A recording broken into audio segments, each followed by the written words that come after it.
Di level 3 pelajaran ke-11, aku cantik, aku dikasihi. 1 Yohanes 2 ayat 16 berkata, barang siapa mengatakan bahwa ia ada di dalam dia ada di dalam Kristus, ia wajib hidup sama seperti Kristus hidup. Bagaimana Kristus hidup? Dia memiliki intimacy with the Lord. Yesus memiliki keintiman dengan Bapa. Dia berkata, aku tidak pernah melakukan sesuatu pun kalau aku tidak melihat Bapa melakukannya. Aku tidak pernah mengatakan sesuatu pun kalau aku tidak mendengar Bapa mengatakannya. Demikian juga dengan kita. Ketika kita hidup seperti itu, kita memiliki wibawa Allah. Orang itu melihat kita ada yang beda. Ada wibawa Allah di dalam kita. Karakter Allah ada di dalam kita. Karakter manusia lamanya luntur. Kemudian ketika kita mentaati Tuhan, maka 1 Yohanes 4 ayat 17 akan terjadi dalam kehidupan kita. As He is, so are we in this world. Tuhan membuat kita lebih awesome daripada kita sesungguhnya. Orang ini kok pintar ya, padahal sekolahnya biasa-biasa aja. Tampangnya gak kelihatan keren, tapi kenapa dia tahu banyak hal yang profesor-profesor aja gak tahu. Karena ada hikmat Allah yang menyertai kita. Karena ada kepandaian Allah yang ada di dalam kita, membuat kita kelihatan lebih hebat dari siapa kita sesungguhnya. Ketika kita sadar identitas kita, bahwa kita berharga, kita anak Allah, kita memiliki pikiran Kristus. Orang itu sungkan sama kita. Bukan takut, tapi sungkan. Ada rasa hormat tersendiri.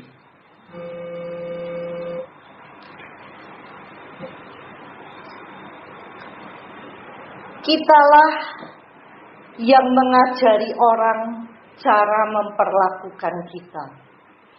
Kita yang mengajari orang lain memperlakukan kita dengan martabat dan hormat atau tidak.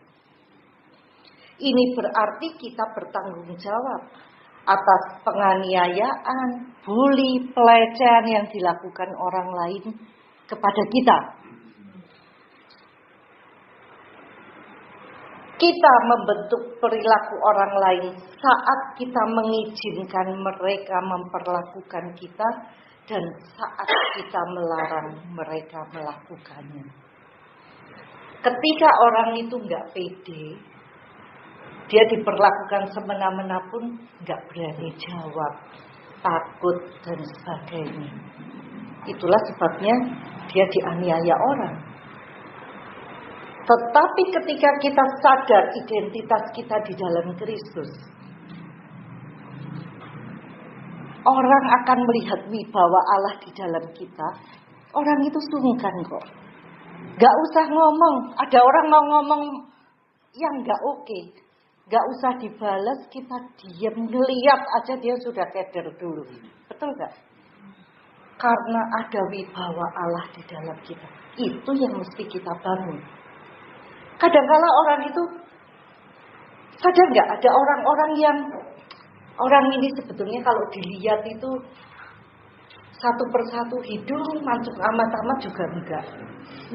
Matanya sipit pula, gitu ya.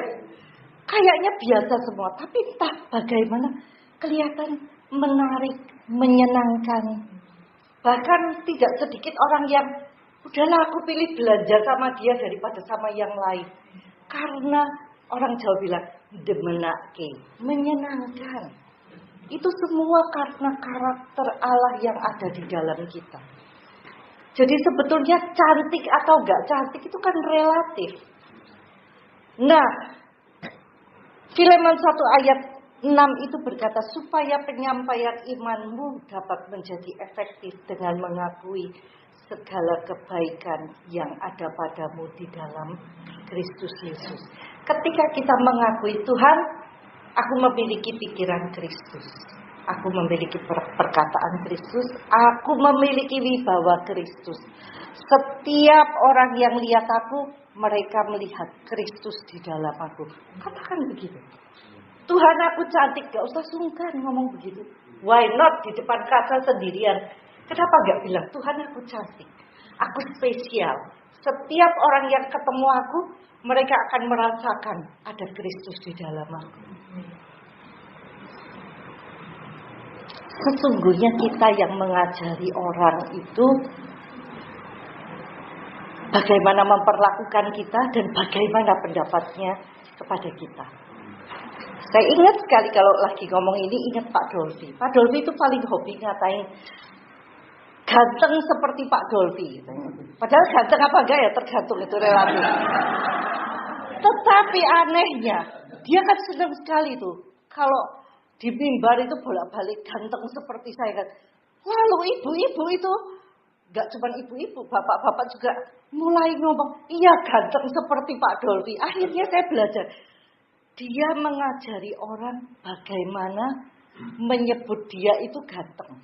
Betul nggak? Dan tanpa sadar, ketika kita ngomong terus begitu, orang percaya loh. Gitu. Nah kalau kita ngomong, aku tuh pinter, aku tuh istimewa. Ngomong terus, ngomong sendiri aja, nggak usah pamer-pamer di depan orang. Sendirian di kamar mandi. Saya berharga, saya istimewa, saya cantik. Semua orang yang melihat saya, melihat ada sesuatu yang berbeda di dalam saya. Hikmat Tuhan akan menyertai aku. Setiap kata-kata yang aku keluarkan, itu kata-kata hikmatnya Allah. Ngomong gitu gak apa-apa. Dan ketika kita memperkatakan seperti itu, kita memprogram diri kita, dan terjadi seperti itu. Terjadilah menurut imanmu. Sebagai penutup, a man who wants to lead the orchestra must turn his back on the crowd. Quote dari Max Lucado. Seseorang yang ingin memimpin orkestra harus berani membelakangi keramaian. Artinya, saat kita memahami jati diri kita di dalam Kristus, kita tidak perlu mencari pengakuan manusia. Tetapi kita justru dihormati karena hidup kita ini mencerminkan Kristus. Kunci untuk dihargai dan dihormati adalah menyadari siapa kita di dalam Kristus sebagai anak-anaknya yang berharga dan dipenuhi kasih-Nya. Saat kita hidup dalam identitas itu, orang lain akan melihat dan menghormati karya Tuhan di dalam diri kita. Artinya, kita yang memutuskan sesungguhnya kita mau dihormati seperti apa atau mau dibully. Itu pilihan ada di tangan kita. Maukah kita membangun diri kita sendiri, memastikan siapa identitas kita di dalam Kristus. Ketika kita sadar siapa kita di dalam Kristus, maka orang lain pun akan menyadari hal itu. Terima kasih, Tuhan Yesus memberkati. Sampai jumpa di episode berikutnya bersama Yeni Indra di Gospel Truth Cakes. Tuhan Yesus memberkati.